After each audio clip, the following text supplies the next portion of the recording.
Hi, this is Bridget Rodriguez. This is the second video I'm making today in relation to the SVU Mike Tyson casting controversy. At this point, you know, the show is already aired. A lot of people did not watch it. The ratings plummeted. Certainly a lot of survivors of sexual assault that are still suffering from trauma and anxiety didn't watch it, but I'm sure there are others too that didn't watch it. And many of them had commented, and people tweeted back to them, and of course everybody has a right to their opinion. But I wanted to share with you how you express that opinion to someone who is a sexual assault victim or molestation victim, rape victim, etc. can really make a difference on how they see themselves and whether they move forward in their healing journey, or perhaps you've set them back without meaning to. And what I've done is, one, I've referenced my first video that I actually made in response to the ladies from The View, and responding as to why the casting of Mike Tyson as a convicted rapist was so offensive and so wrong, and stepped on the hearts of survivors when they could have cast him on another show. But more so, I also wanted to share with you on a link below. You'll see the link to a website. RAINN has wonderful information on their website, not only for victims of assault and rape and molestation, but also for their friends and loved ones, what they can do to help them through this. And that page really is the one that I wanted to point to, and I hope you will review, as well as reviewing the first video that I made, so that you can better understand what I'm trying to do with the second video. Clearly, within the first couple of bullets of the RAINN page, it says for loved ones and friends to be sensitive to a victim. Don't be judgmental. Hear them out. Many times they've lost power and control from the rape, and so when you say things like, well, why don't you just move forward and, you know, do this or do that, they may not be in a position to do that based on their trauma. And a lot of them suffer from post-traumatic stress disorder. And they're going through a journey, and you can't force someone to go through a journey faster than what they do. That's why it's called a healing journey. Just like when you have surgery, you know, some surgeries may take a long time to recover from. Others, perhaps a week or two. So, and every person who is a survivor has had a different experience, and their healing journey is totally different. What triggers one may not trigger the other. The length of time that it takes for them to heal can be different. So there's just so many factors that go into it. So please review this RAINN page. And if you've sent a tweet to someone that you know is a survivor that ends up going against what RAINN advises on being sensitive and not judgmental and not forcing them, then please consider deleting it or rewording it. It would be greatly appreciated. I wanted to ask a couple of questions here that I think may bring, I'm hoping, this whole point about why survivors are so offended. Some are going to continue to petition or boycott SVU, and that's their right. I will be one. I am a healed survivor. I was molested when I was 6 years old by a stranger, so it's been many decades. But I was deeply offended by the casting of a convicted rapist to SVU, to a show like SVU. And so what I'd like to do is ask you a couple of questions and for you to think about this. All those who can't understand why survivors are still upset and you know, why don't you just let it go and move on and so on and so forth. Let's say that I'm a friend of yours. And for the sake of this, it doesn't matter if I'm male, female, young, not young. It doesn't matter. I am a friend of yours who has suffered rape and this was a couple of years ago. And I've shared it with you. You know, you've been a decent person with me, okay? You've said, you know, rape is a heinous crime, kind of like what SVU said. And you didn't deserve it, you know, and you should, you know, pursue what you need to pursue as it relates to prosecution, you know, get medical help, etc. So you've been, you know, a friend to me. You've been supportive. And we happen to go to dinner every Wednesday night. And every Wednesday, without fail, we usually get together. And this Wednesday night, though, you tell me that you want to invite Mike Tyson, a convicted rapist, to our dinner. Now, I'm going to give you a minute to absorb that, okay? This is personal now. Don't think about SVU. We're friends now, and we share dinner every Wednesday night, and now suddenly you've decided that you want to invite Mike Tyson, a convicted rapist, to have dinner with us, even though you know I am a rape victim, I'm still, going through anxiety, I have post-traumatic stress disorder. Would you do that? Really? Honestly, think about it. Would you do that to a friend? I don't think you would. However, if by accident you did, and you said to me, hey, survivor, I've invited Mike to come join us for dinner next Wednesday night. And then I said to you, whoa, wait a minute, this is really offensive. I mean, do you know what this means to me? I mean, I thought you were my friend. What are you doing? Why would you invite him to dinner with me? Don't you know what this does to me?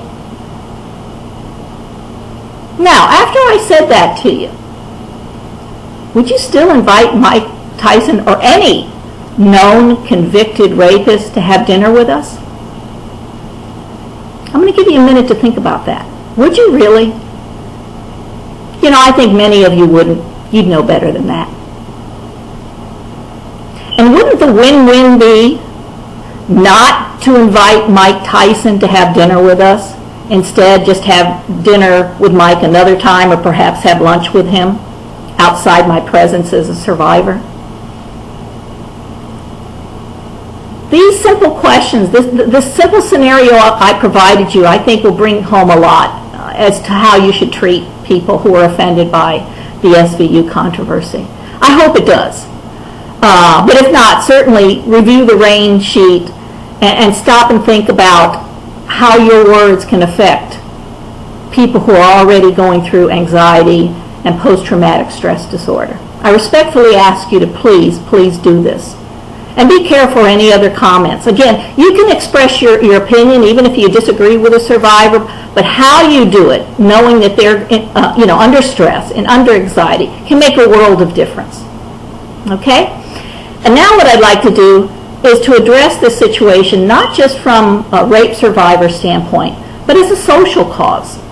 The Joyful Heart Foundation, which is Mariska Hargitay's foundation, actually made a statement stating they were unaware of this casting of Mike Tyson and basically saying they understood how this could cause issues for survivors. They were that sensitive to understand that, and I hope you'll pay attention to that. And they're not the only organization, by the way, who has said that. I've had organizations retweet my tweets about it, and they understand how sensitive it is. And beyond that, we deal with the issues of stigma for rape victims. How do we shed light into the darkness around rape and the effects on victims, the cycle of abuse, etc. It's all very important. And it is a social cause, by the way. The cause of shedding light into the dark place is a very important one because of the statistics. 1 in 4, 1 in 6, prior to age 18 will have an unwanted sexual contact, female and male. We can go on and on with statistics. It's a huge social issue, okay, and it shouldn't be ignored. And in understanding it's a social issue, for example, I'm already healed, so you might say, well, what's the big deal? You're not going to get triggered or whatever. It's because of the message that was sent. It's because of the social cause that I feel absolutely obligated to get involved. I mean, if I don't stand for my brothers and sisters, who should, I should. I know where they're going. I know where their healing journey.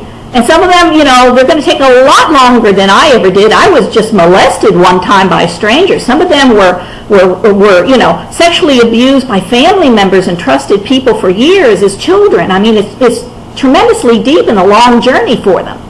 And so this is a social cause. Don't forget that, folks. This is a social cause. And when we look back in history, recent history in my lifetime, okay, let's talk about the fight for civil rights. Let's talk about Rosa Parks and Martin Luther King, okay? Martin Luther King and his supporters didn't march one time. What they dealt with, what they had to overcome, required more than one boycott, or one comment, or one petition.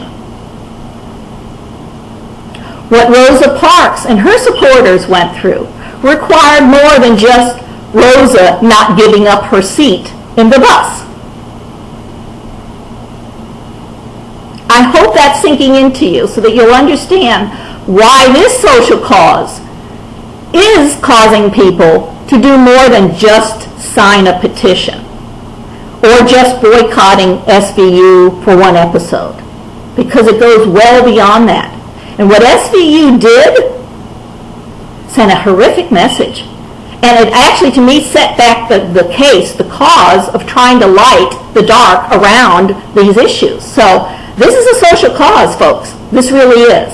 And remember that. Would you have dared say to Rosa Parks, who, you know, in those days, there was segregation. Blacks had to give up their seats to whites. They had to sit in the back of the bus.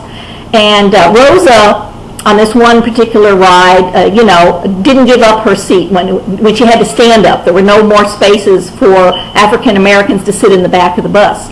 And when they asked her to stand up and move, she said no. Now, what if people would have said to her, "Well, Rosa, it's just a bus ride. And you're going to get you to your destination anyway, so what's the big deal?"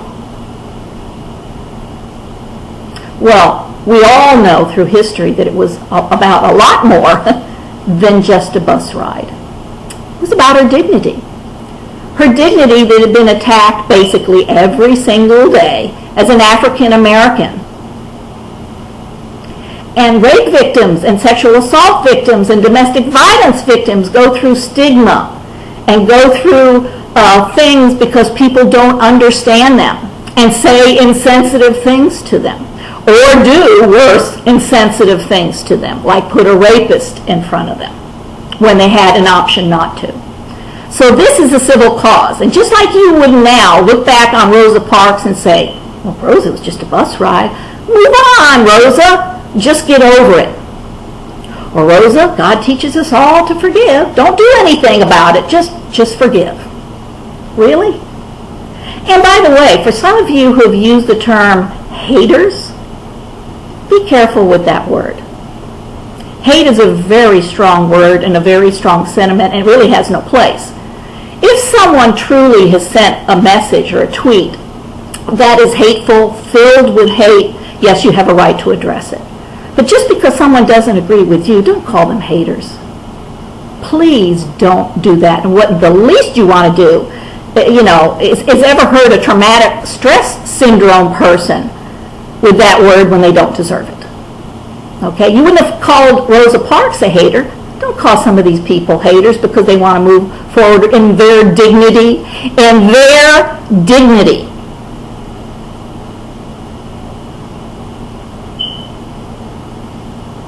So please be sensitive in your comments. You don't have to agree with survivors.